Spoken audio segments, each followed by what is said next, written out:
यह खबर उत्तर प्रदेश के आगामी पंचायत चुनाव को लेकर है, जिसे लेकर पूरे राज्य में राजनीतिक और प्रशासनिक हलचल।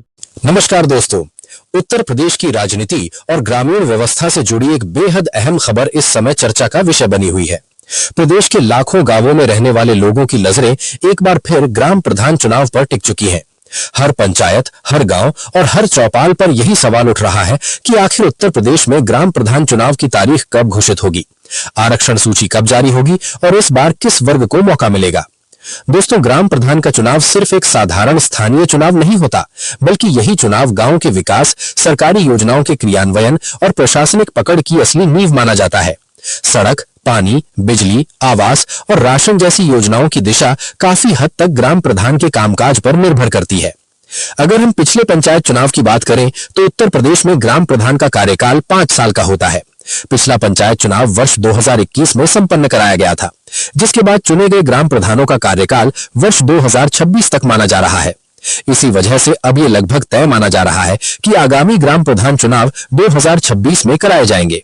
हालांकि अभी तक राज्य निर्वाचन आयोग की तरफ से चुनाव की तारीख को लेकर कोई आधिकारिक घोषणा नहीं की गई है, लेकिन जिस तरह से प्रशासनिक तैयारियां चल रही हैं और अंदरूनी गतिविधियां तेज हो रही हैं, उससे साफ संकेत मिलते हैं कि चुनाव प्रक्रिया तय समय के आसपास ही पूरी की जाएगी। अब दोस्तों, बात करते हैं उस विषय की जिसको लेकर गांव-गांव में सबसे ज्यादा चर्चा होती है, आरक्षण सूची। ग्राम प्रधान चुनाव में आरक्षण की भूमिका बेहद महत्वपूर्ण होती है, क्योंकि इसी के आधार पर तय होता है कि कौन सा गांव सामान्य वर्ग, अनुसूचित जाति, अनुसूचित जनजाति, पिछड़ा वर्ग या महिला आरक्षित श्रेणी में आएगा। उत्तर प्रदेश में पंचायत चुनाव के दौरान आरक्षण का निर्धारण एक तय नियम और प्रक्रिया के तहत किया जाता है।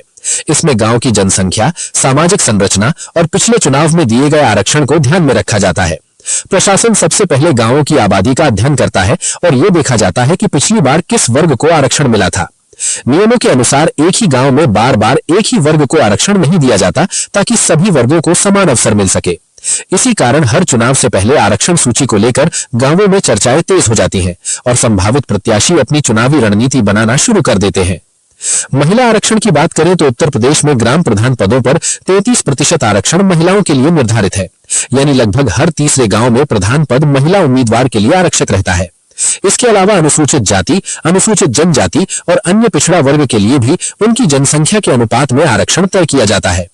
कई बार ऐसा देखा गया है कि कोई गांव जो पहले सामान्य श्रेणी में था, वो इस बार महिला सामान्य या पिछड़ा वर्ग महिला में बदल जाता है, जिससे पूरे चुनावी समीकरण ही बदल जाते हैं। अब सवाल ये उठता है कि आरक्षण सूची कब जारी होगी। आमतौर पर राज्य निर्वाचन आयोग चुनाव की अधिसूचना जारी करने से कुछ समय पहले आरक्षण की प्रारूप सूची प्रकाशित करता है। इस सूची पर आम जनता से आपत्तियां मांगी जाती हैं। यदि किसी गांव या व्यक्ति को आरक्षण को लेकर कोई आपत्ति होती है तो वो तय समय के भीतर आवेदन कर सकता है। इन सभी आपत्तियों के निस्तारण के बाद अंतिम आरक्षण सूची जारी की जाती है, जिसे बाद में बदला नहीं जाता।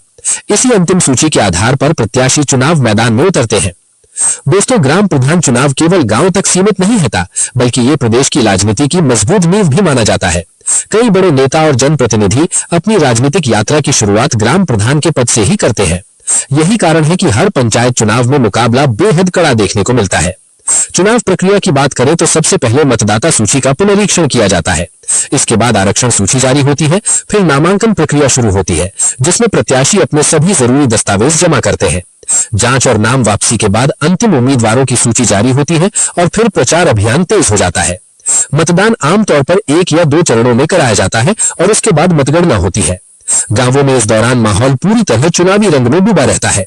कहीं ढोल नगाड़े बजते हैं, कहीं बाइक रैलियां निकलती हैं और कहीं घर घर जाकर वोट मांगे जाते हैं। अब पंचायत चुनाव में सोशल मीडिया की भूमिका भी काफी बढ़ गई है।